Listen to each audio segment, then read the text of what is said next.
Another day, another vlog. So ngayon guys, ngayon na lang ulit ako makakapag-upload ng vlog dahil na busy ako. So ngayon nakasakay nga kami niyan sa Indray, papunta kami ng Saranay sa may North Caloocan dahil kakain kami sa labas kasama ng aking mga kaibigan. Ayan na nga guys, malapit na kami sa destination namin. Malapit lang talaga sa amin yan dahil tamad kami maglakad kaya nag-book kami na ng in-drive. Ayun na nga guys, nandito na kami sa place ng pagkakainan namin. Actually maraming magagandang pagkain dyan, maraming masasarap na kainan. Pero kayo na bahala kung ano mang gusto nyong kainin dyan kapag pumunta kayo dito. So ayun na nga guys, naghahanap na kami dyan ng aming makakainan dahil maraming sasarap talaga na pagkain at hindi kami makapili. Mga oras na nga niya, naglalakad pa rin kami dahil hindi kami makapili ng aming kakainin dahil maraming masasarap talaga dyan. Kung gusto nyo, pumunta na lang kayo sa North Caloocan, dyan sa may Saranay. At ayan na nga guys, may natipuhan na kami na kakainan namin. Pero tinignan muna namin yung presyo kasi apat kami dyan so kailangan namin magtipid. At yan nga guys, napagdesisyonan na namin apat na dyan, dito na lang kami kakain.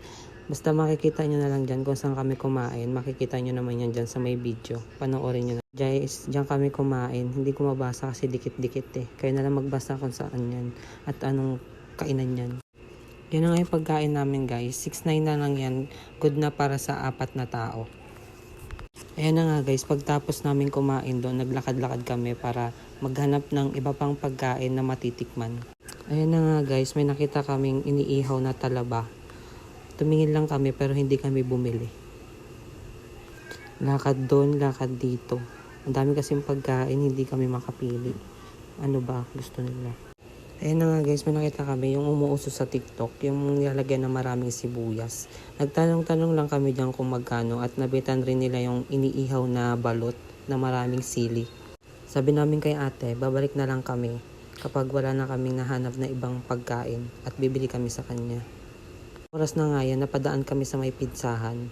Pero sinabi namin na babalikan na lang namin kapag ganun din, wala kaming nahanap na ibang pagkain. Iuwi na lang namin yung pizza para doon na lang kainin. Ang ending, sa balot kami kumain at saka sa Penoy. Yun yung nabitan namin nakainin. Wala na kayong magagawa, yan yung kinain namin. Sorry ate, kuya. Babalikan namin kayo next time.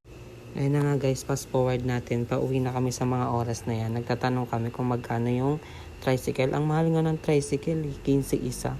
Samantala dapat 10 piso lang isa kasi apat kami.